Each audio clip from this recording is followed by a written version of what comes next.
umugome yagabye w'ibitero yafashe irya kabiri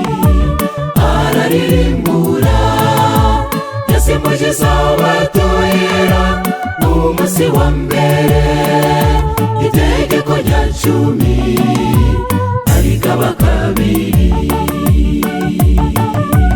dore inyamaswa ifite ubugome ubimaze kubyutsa umugara irashaka kuzarimbura utazayiramya wese ikimenyetso cy'Imana Yesu niwe mwishingizi kandi niwe udushoboza dore inyamaswa ifite ubugome ubimaze kubyutsa umugara irashaka kuzarimbura utazayiramya wese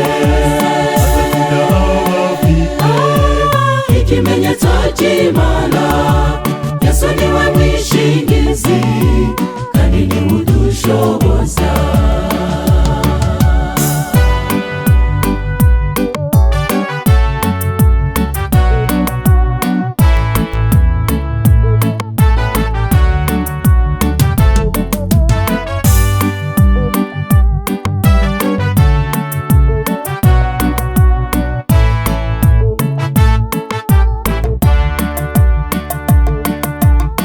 ijambo ry'Uwiteka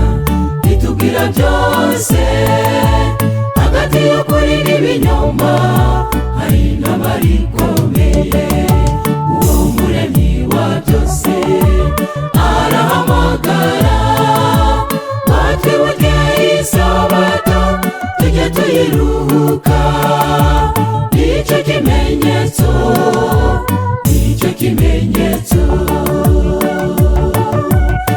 inyamaswa ifite ubugome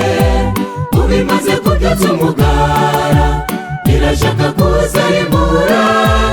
utazayiramya wese ikimenyetso cy'Imana Yesu niwe mwishingizi kandi niwe udushoboza dore inyamaswa ifite ubugome ubimaze kubyutsa umugara irashaka kuzarimbura utazayiramya wese ikimenyetso cy'Imana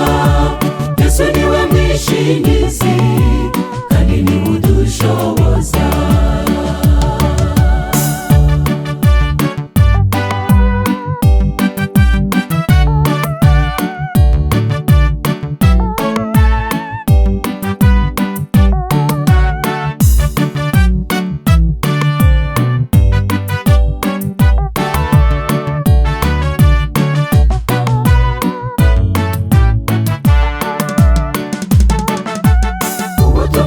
buzavugwa n'ijwi rirenga hari abantu benshi bazabwumva basohoka ibabuloni izo mpunzi z'Uwiteka zihabwa ikimenyetso bazaruhuka isabato mu bihe bikomeye bazicara ku ntebe z'abanga kwihanura